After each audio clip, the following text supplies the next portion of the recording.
morning, everyone. My name is Max Gilday. I'm representing Nav-Aids Ltd.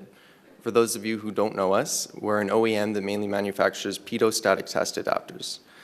We also make air data accessory kits, but our adapters quite simply provide a leak-free connection between your aircraft and your test set. Today I want to talk about static testing in particular. It's been a long time since the way that static testing has been changed, and I'm very pleased to introduce a new product, the MAST 1000, or multi-aircraft static tester, that will do so. First though, I'd like to take a look at some more traditional methods to show you how much of an innovation the MAST 1000 is. So this starts more than 55 years ago with Nav-Aids' invention of the CLECO on your left. A mandrel is inserted into the vent, which anchors it from the inside. This is good for pepper pot types, but single-hole entries are available as well. Other adapters use thumb screws to attach to bulkheads on the skin of the aircraft. These are typically used in commercial and business aviation though, so the problem comes in general aviation when these adapters are not suitable. Instead, until now, we've been stuck with vacuum grip type adapters. Now, whether mechanical or electrical though, vacuum grips are not the perfect solution. First of all, you can't place them over paint lines, decals, or rivets, and the surface that you adhere them to needs to be clean, smooth, and dry. Otherwise, you risk your adapter falling off mid-test. We don't want that, which is why we have invented the MAST 1000.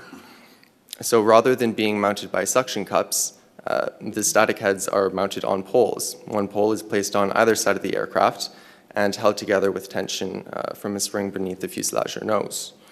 So these poles are extendable in height from just a couple of feet for small helicopters to up to over 7 feet of clearance for something like a King Air, for example.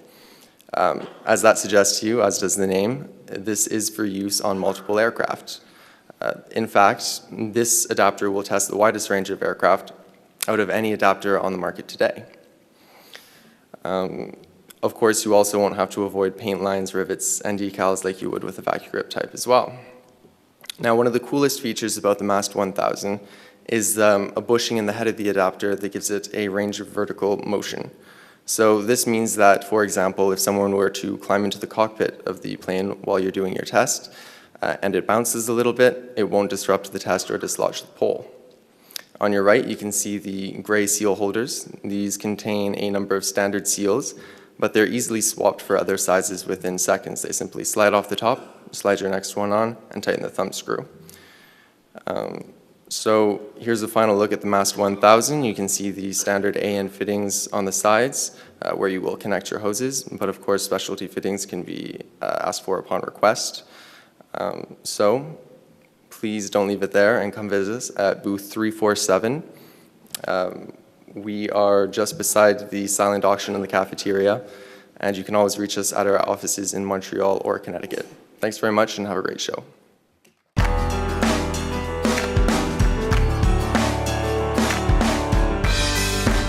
Aero-News Network's coverage of the 61st Annual AEA International Convention and Trade Show, live from Las Vegas, is brought to you in part by the following sponsors.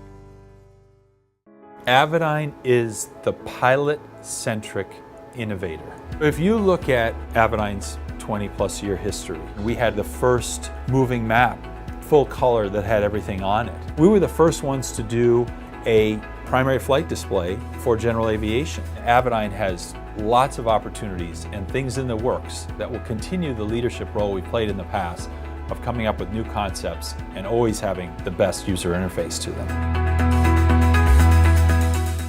Are you stall smart? Ever since Orville and Wilbur took to the skies, pilots have been taught that the more airspeed you have, the better off you are. But over the last 100+ years, we've learned that's not always the case. Take stalls, for example. The common belief is that if you have sufficient airspeed, the aircraft won't stall. The fact is, an airfoil always stalls at the same critical angle of attack in relation to the relative airflow, regardless of airspeed, configuration, or weight. Learn more at aspenavionics.com.